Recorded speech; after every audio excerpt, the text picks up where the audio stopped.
चलो ये क्वेश्चन देखते हैं। Two discs have moment of inertia I1 and I2 about their respective axes perpendicular to the plane and passing through the centre. They are rotating with angular speeds omega 1 and omega 2 respectively.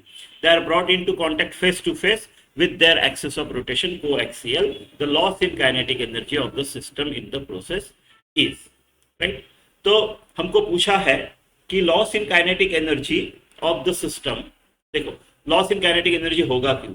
आपके दो disc है, अपना अपना घूम रहे हैं about their axis perpendicular to the plane passing through centre घूम रहे हैं. एक का I1 है ओमेगा 1 है, दूसरा I2 ओमेगा 2 ऐसे घूम रहे हैं, राइट. अब इन दोनों को एक दूसरे के ऊपर फेस टू फेस कांटेक्ट किया, सेम एक्सिस ऑफ रोटेशन है दोनों का कोएक्सियल. अभी इनके बीच में स्लिपिंग होगा पहले, क्योंकि रिलेटिव मोशन है ना, एक का एंगुलर वेलोसिटी ओमेगा 1 है, दूसरे का ओमेगा 2 है, अलग अलग है मान लो वो, तो रिलेटिव मोशन है, स्लाइडिंग स्लिपिंग होगा, sliding friction kinetic friction act होगा. इस काइनेटिक फ्रिक्शन दोनों डिस्क पे इस तरह से एक्ट होगा कि जिसकी कम थी एंगुलर वेलोसिटी, राइट, ये फ्रिक्शन का टॉर्क उसको एक्सेलरेट करेगा, उसकी एंगुलर वेलोसिटी बढ़ाएगा, और दूसरे के ऊपर फ्रिक्शन का जो टॉर्क है वो ऐसा लगेगा कि उसका कम होगा. एक टाइम आएगा दोनों का सेम ओमेगा होगा, राइट, दोनों का सेम होगा. अब वो दोनों साथ में घूमेंगे, दोनों साथ में घूमेंगे. तो दोनों साथ में घूमने के पहले जो उनका स्लीपिंग की वजह से, right, loss in kinetic energy है वो हमको निकालना है. तो वो जो लॉस इन काइनेटिक एनर्जी है वो क्या होगा? जब दोनों इंडिविजुअली घूम रहे थे वो इनिशियल काइनेटिक एनर्जी माइनस जब दोनों मिलके घूम रहे थे वो फाइनल काइनेटिक एनर्जी. तो इनिशियल काइनेटिक एनर्जी यानी मेरा हाफ, रोटेशन का काइनेटिक एनर्जी है half I omega square, so half I1 omega 1 square plus half I2 omega 2 का स्क्वायर. ये हो गया मेरा इनिशियल काइनेटिक एनर्जी, और फाइनल काइनेटिक एनर्जी है हाफ. अब दोनों एक साथ है,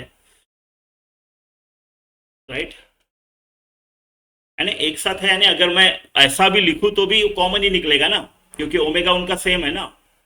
अगर मैं हाफ I1 ओमेगा स्क्वायर करूं तो भी उनका कॉमन ओमेगा है, तो वो कॉमन निकालने के बाद आपका I1 प्लस I2 ही आएगा, या फिर ऐसा समझ लो दोनों साथ में है, right, I1 I2 omega final का स्क्वायर. ऐसा है, ऐसा है. तो दिस इज इक्वल, ये अपने को निकालना है, ये अपने को निकालना है. देखो अब मेरे को I1 I2 ओमेगा 1 ओमेगा 2 दिया है, इधर का सब कुछ दिया है, इधर का I1 I2 पता है, इधर का ओमेगा फाइनल निकालना है मेरे को. तो ओमेगा फाइनल कैसे निकालूंगा मैं एंगुलर मोमेंटम कंजर्व कराऊंगा. Angular momentum of system, system में दो डिस्क, दोनों डिस्क का जो कॉम्बिनेशन है वो मेरा सिस्टम है. Angular momentum of system about ये जो एक्सिस ऑफ रोटेशन है perpendicular, right, to the plane and passing through centre, about this axis of rotation, इस सिस्टम यानी दो डिस्क का कॉम्बिनेशन का एंगुलर मोमेंटम कंजर्व कराऊंगा मैं. बिफोर और आफ्टर का एंगुलर मोमेंटम सेम है ऐसा बोलूंगा. क्या ऐसा बोल सकता हूँ? हाँ ऐसा बोल सकता हूँ. क्यों? अगर ये कंजर्व करना है एंगुलर मोमेंटम, तो external torque, right, on this system about this axis of rotation, ये जीरो होना चाहिए, ये जीरो होना चाहिए, है ना. तो क्या जीरो रहेगा? रहेगा, देखो आपका जो सिस्टम है इसमें क्या क्या फोर्स है, राइट. ये जो फ्रिक्शन मैंने बोला, राइट, फ्रिक्शन की वजह से एक की बढ़ेगी ओमेगा, दूसरे की कम होगी, वो जो फ्रिक्शन है स्लाइडिंग हुआ, राइट, जिसकी वजह से एनर्जी लॉस हुआ, वो फ्रिक्शन का टॉर्क आएगा.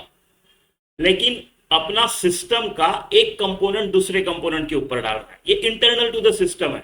सिस्टम के अंदर के दो कंपोनेंट एक दूसरे के ऊपर डाल रहे हैं, इसको इंटरनल टॉर्क बोलेंगे, इसको एक्सटर्नल टॉर्क नहीं बोलेंगे, तो इसको कंसीडर नहीं करते. फिर आपका पूरा का पूरा सिस्टम के ऊपर और एक फोर्स लग रहा है, अर्थ उसको अपने तरफ खींच रहा है, टोटल mg, दोनों डिस्क का मास mg खींच रहा है अर्थ उसके तरफ. लेकिन इसका टॉर्क नहीं आएगा. क्यों टॉर्क नहीं आएगा? क्योंकि आपका पूरा का पूरा mg हमारा जो एक्सिस ऑफ रोटेशन है उसके अलोंग ही लगेगा, सेंटर से, सेंटर भी लगेगा ना. पूरा का पूरा weight concentrated at centre of gravity, जो सेंटर ऑफ मास है इस केस में, राइट. तो अलोंग है, राइट. आर जीरो है, आर परपेंडिकुलर जीरो है, या फिर इवन थीटा जीरो है, साइन थीटा जीरो, तो उसका टॉर्क नहीं आएगा. फोर्स, एक्सटर्नल फोर्स एक्ट हो रहा है बट उसका कोई टॉर्क नहीं आएगा. तो external torque all in all नहीं है. तो मैं I1 यानी पहले का एंगुलर मोमेंटम बाद में का एंगुलर मोमेंटम सेम है बोल सकता हूँ, right. Rotation angular momentum I omega, तो बिफोर का एंगुलर मोमेंटम मेरा I1 ओमेगा 1, बाद में का angular momentum I2 omega 2, this should be equal to I1 plus I2 और ये जो ओमेगा फाइनल है ऐसा कर सकता हूँ ऐसा, ठीक है। तो बस ओमेगा फाइनल क्या आएगा मेरा, ओमेगा फाइनल ही नहीं पता है ना, तो ओमेगा फाइनल निकाल के वहां पे सब्सटीट्यूट कर देंगे।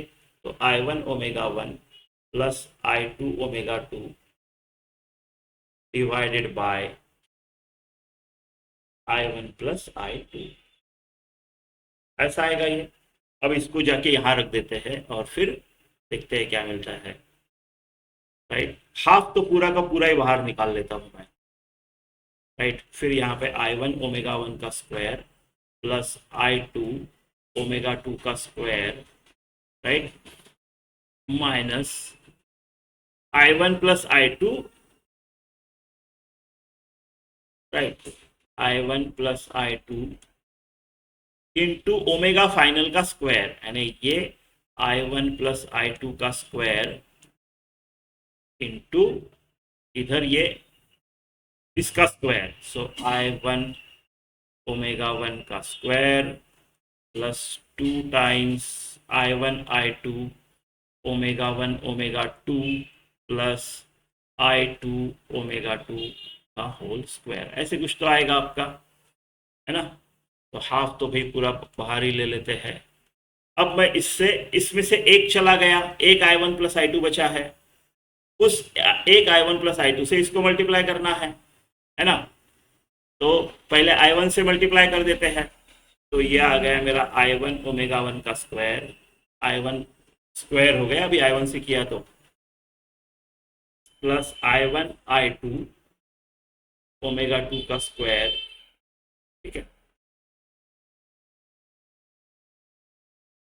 I1 से मल्टीप्लाई हो गया, अब I2 से मल्टीप्लाई करते हैं, I1 I2 ओमेगा 1 का square plus I2 square omega 2 square, कर लिया मैंने सबसे मल्टीप्लाई, राइट। ये माइनस हो गया अभी, I1 का स्क्वायर ओमेगा 1 का square minus 2 I1 I2 omega 1 omega 2 minus I2 omega 2 का स्क्वायर, ये हो गया, ये गया, ये गया, ये गया, ये गया, राइट। अगर मैं 1/2 टाइम्स, और ये पूरा का पूरा I1 प्लस I2 से डिवाइड होगा, ये है ना, एक बचा था ना, तो 2 टाइम्स I1 प्लस I2 इधर लिख देता हूँ, और यहाँ पे बचा, और I1 I2 अगर मैं कॉमन निकाल लेता हूँ तो क्या बचता है फिर मेरे पास, ओमेगा 2 का स्क्वायर प्लस ओमेगा 1 का square, right, minus 2 omega 1 omega 2,